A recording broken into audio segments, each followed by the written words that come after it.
Okay, we came to polio first, and then we talked about measles.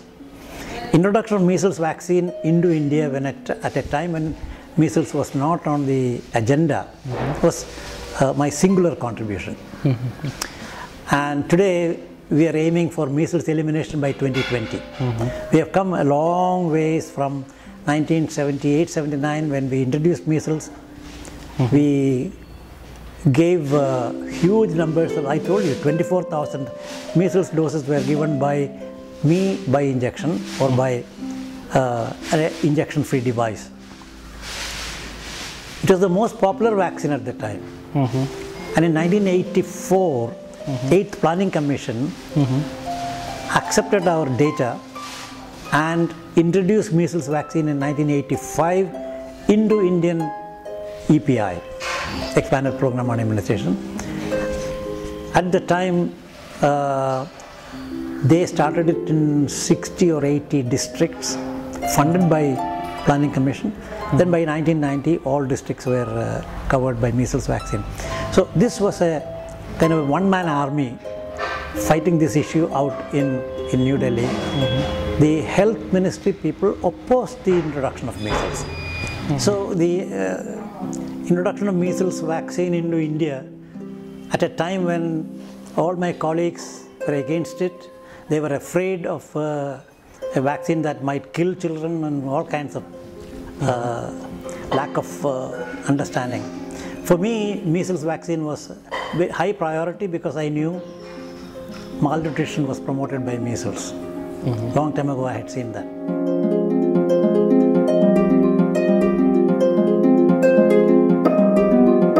Anyway, so a third contribution, if I may say so, is the detection of HIV in the country was by myself and a couple of colleagues of mine because we had a virology lab. Okay. Because we had a department, we created a lab specifically for HIV. Those days it was not called HIV. So 1984, December 85, January, the virus was isolated between the French and the Americans.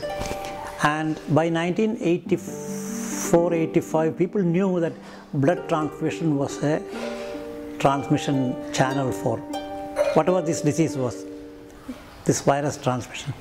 So they developed antibody to test donor blood to see whether the donor is infected or not infected. This was available in early 85. Since we are up with what is happening in the world, we contacted our friends in the United States and said, can we train one of our staff there and bring some reagents back?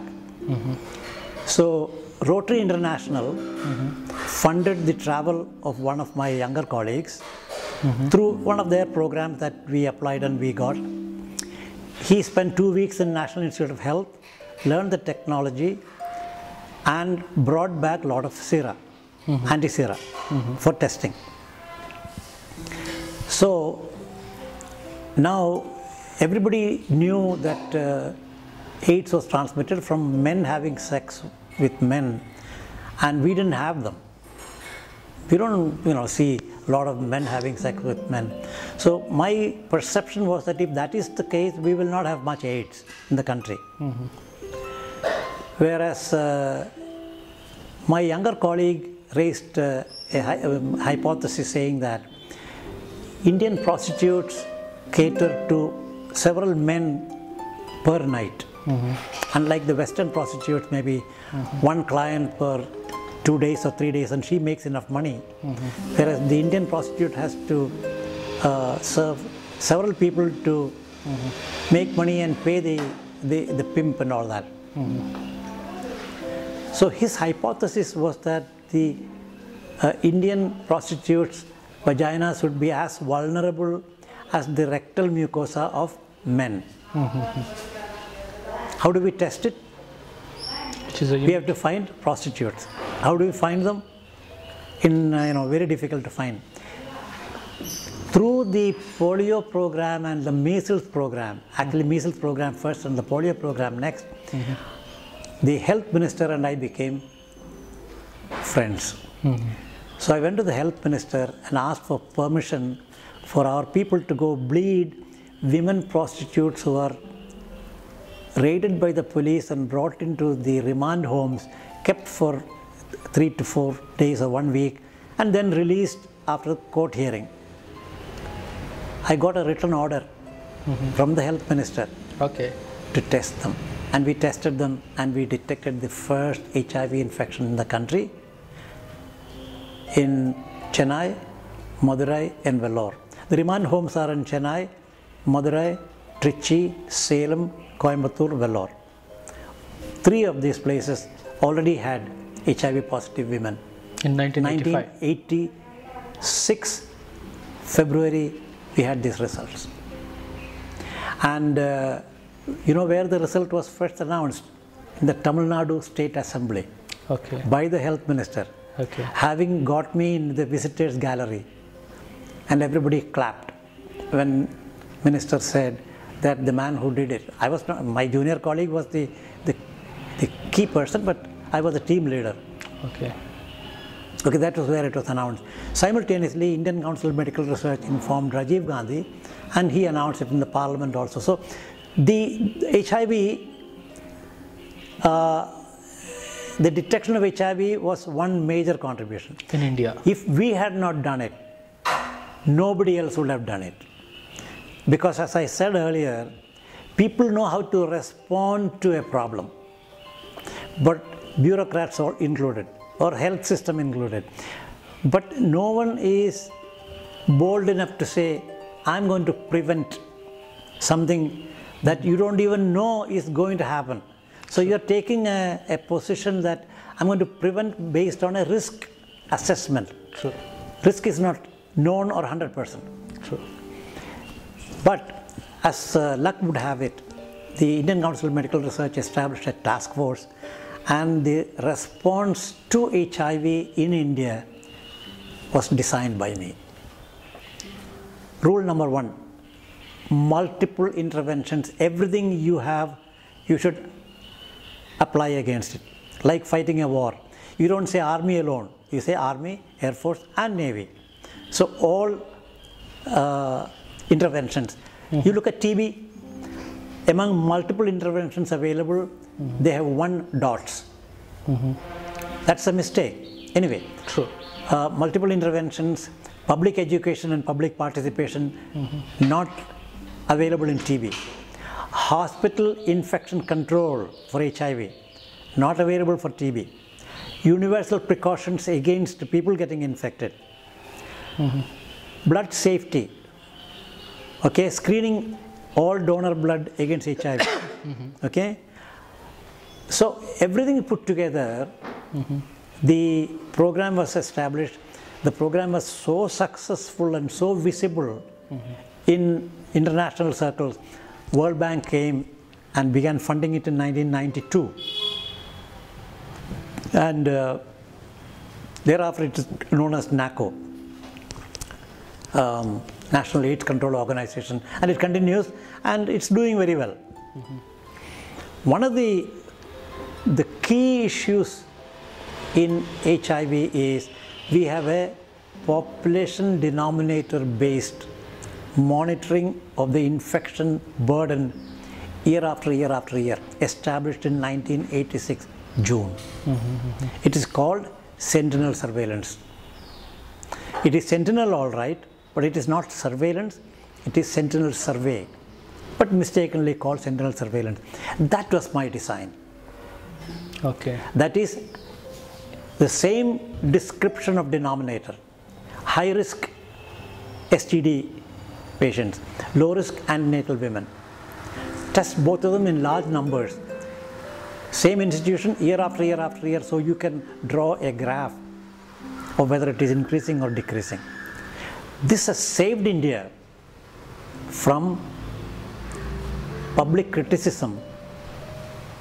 Only in 2012 the world knew that TB in India has actually not come down at all.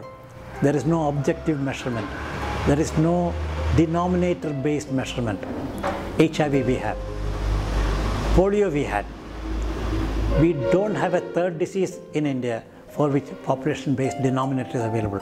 So we have ignored epidemiology. Ethics, of course, we are not taken seriously. Epidemiology we have ignored. Epidemiology is taught in medical schools and public health institutions. It's not practiced. It's applied for research. It is not practiced in real life. Health economics is another area in which we are extremely weak as a country. So that's another contribution that I have made in the Indian scenario.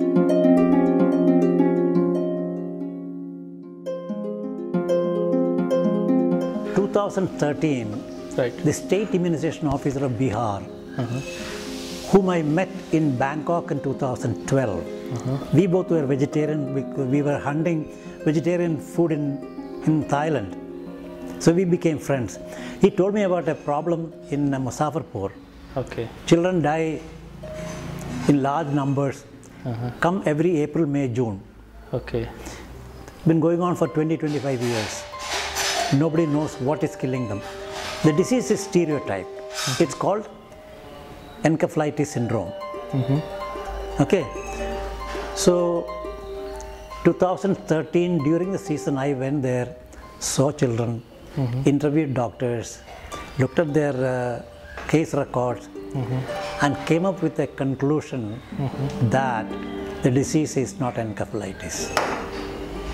For 20 years, everybody was saying encephalitis, including the professors of pediatrics, except one senior pediatrician in the medical college who kept on saying this is not encephalitis. Nobody believed him. So I went and found that it is not encephalitis. By 2014 season, we found a very simple treatment. The moment the child is found to be sick, give 10% dextrose intravenously. These children have severe hypoglycemia plus other things. But if you treat the hypoglycemia, their lives are saved. And all these children who fall ill are undernourished. So one of the simplest intervention is to look at nutritional. So 2014, June onwards, I'm pushing this idea and figured out nobody is in charge of preventing an outbreak. They will all wait for the outbreak to happen and then tell the press everything is under control, or this is that, we are asked this expert to come, that expert to come. They know how to react to an outbreak. I'm talking about bureaucrats. The health secretary, the NRHM chief, all IAS people know that. But they do not know how they can do something in society so that long-term prevention, that's not part of their training, understanding, or their response at all.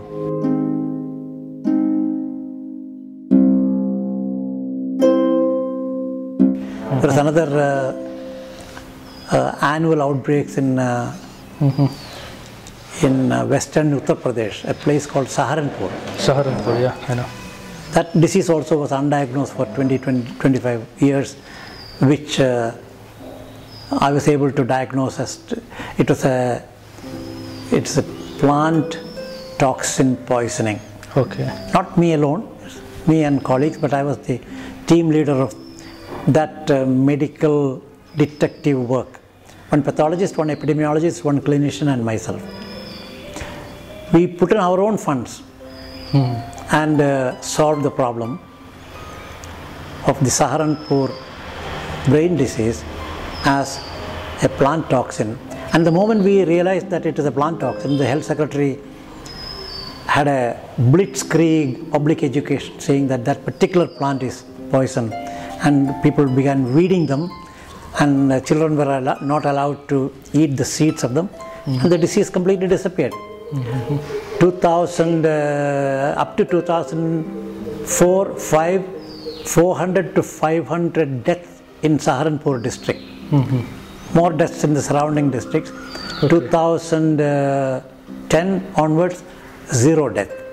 Okay, which is a major contribution. It's a major contribution. Again, it's not a one man. It's a teamwork. Yeah, it's a teamwork.